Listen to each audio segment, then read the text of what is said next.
If you want a very beautiful, moist and tasty banana chocolate cake, this video is for you. See how moist it is, and also those chocolate chunks, they are heavenly. Just get the ingredients written in the description and bake with me, please. This one is so good. Look at that, full of flavor, so yummy. Here we go.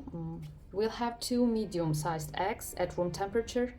For the best result, I recommend that you crack them one by one and then add it into your bowl so that you make sure that your eggs are not rotten. So I have a separate little bowl here for the eggs.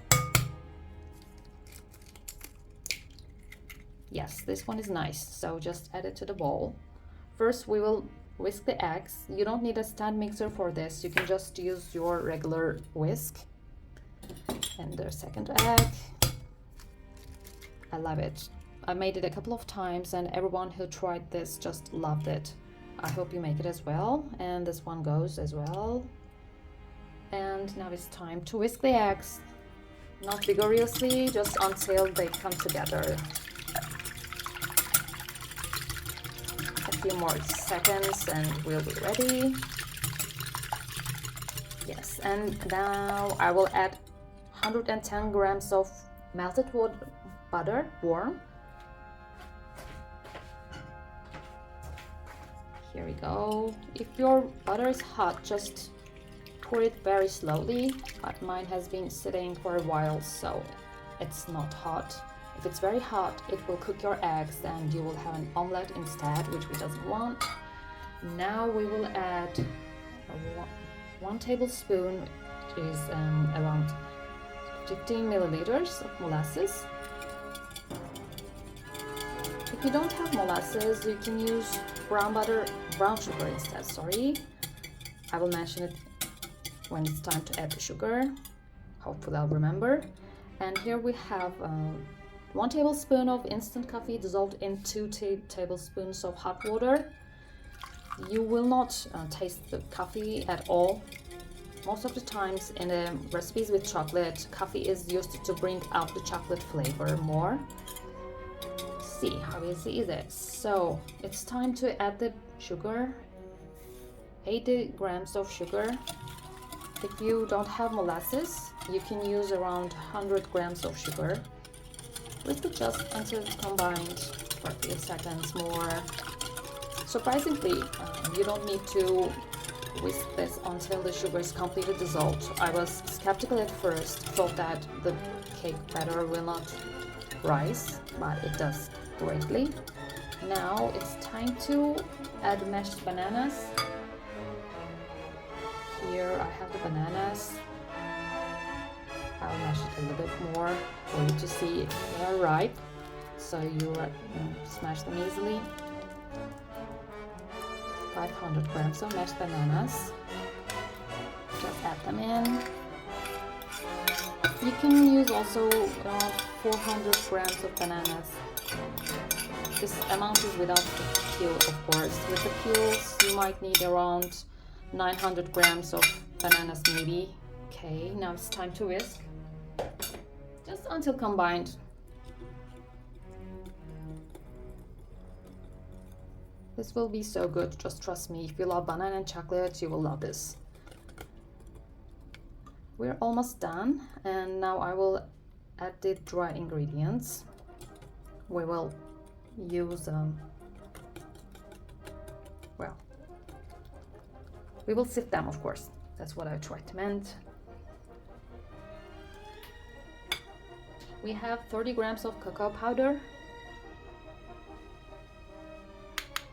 We sift the cocoa powder because we want to make sure that there are no lumps, because cocoa powder tends to become lumpy, as you see the lumps. I also will add a pinch of salt here. Now I'll use the spoon.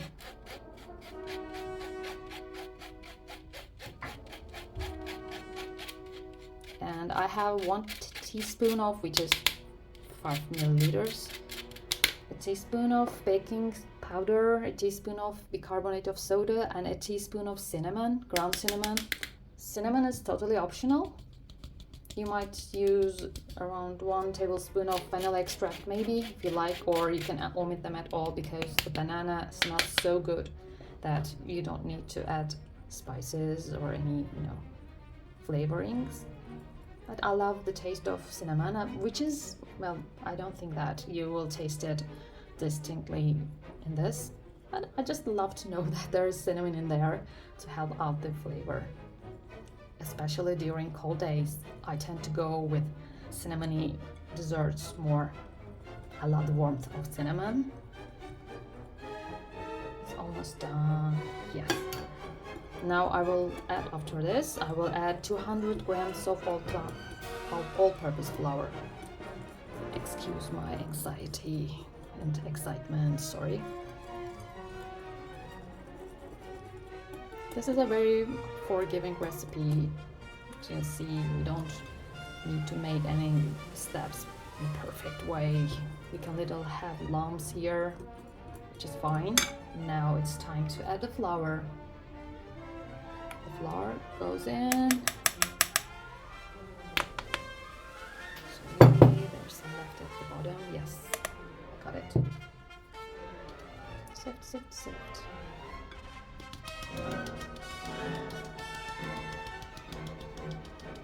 It smells good already, but when it is in the oven, the house will smell great. I can tell it because I made it before, but I don't need to make it before to say it because bananas smell amazing during baking.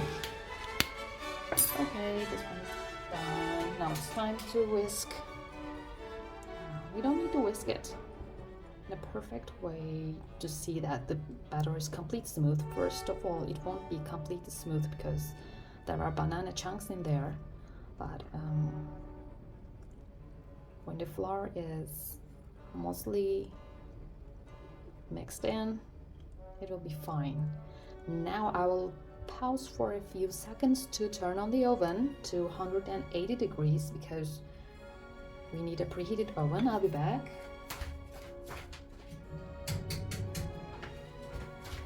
Yep, I'm back. We need a little more time to mix this. And after that, I will add some chocolate chunks.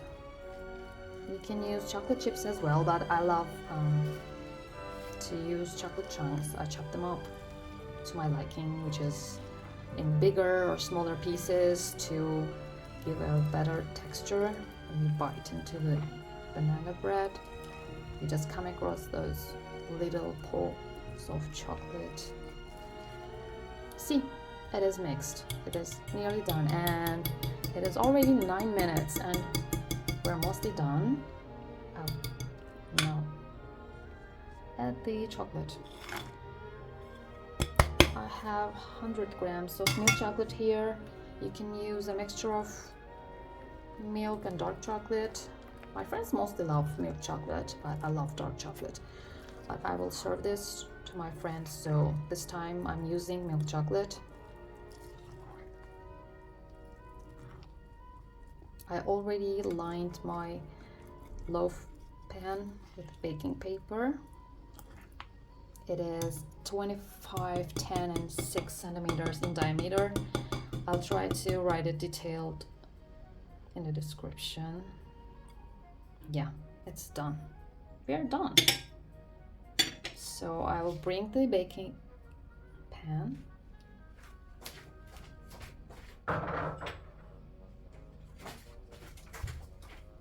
Yeah, this is our pan, so I'll pour it in.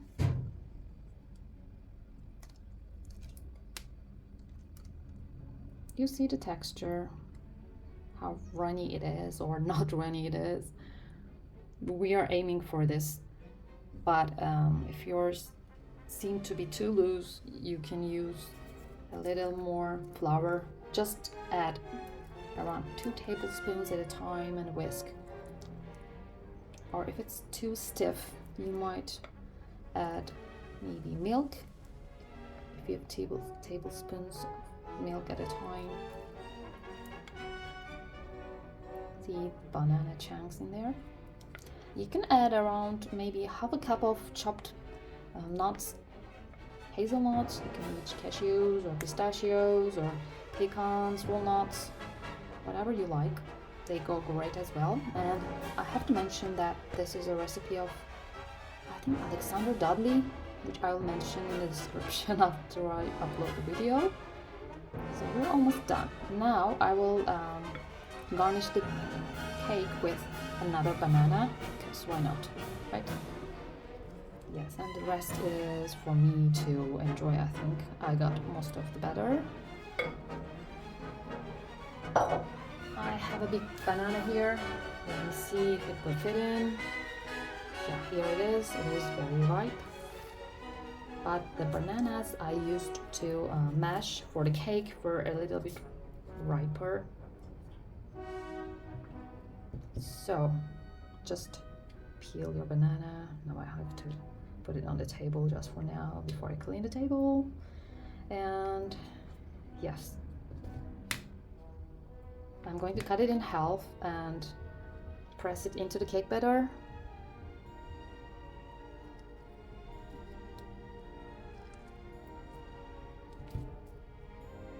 Just like this.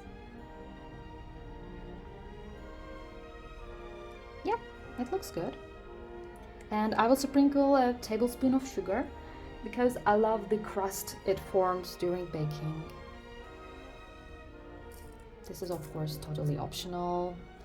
When you get it also on the bananas, they become a little bit more caramelized, so it's all up to you. Just sprinkle it directly only onto the batter, cake batter, or to the bananas as well, just like I did. Okay, it's around 13 minutes and we are done. The cake is done. I'll put it in the oven when the oven is ready. It's not completely heated yet, and it will take around 1 hour for our cake to bake, and hopefully I will share the results tomorrow for you to see. Thank you for bearing with me. See you again in another video. Take care, guys.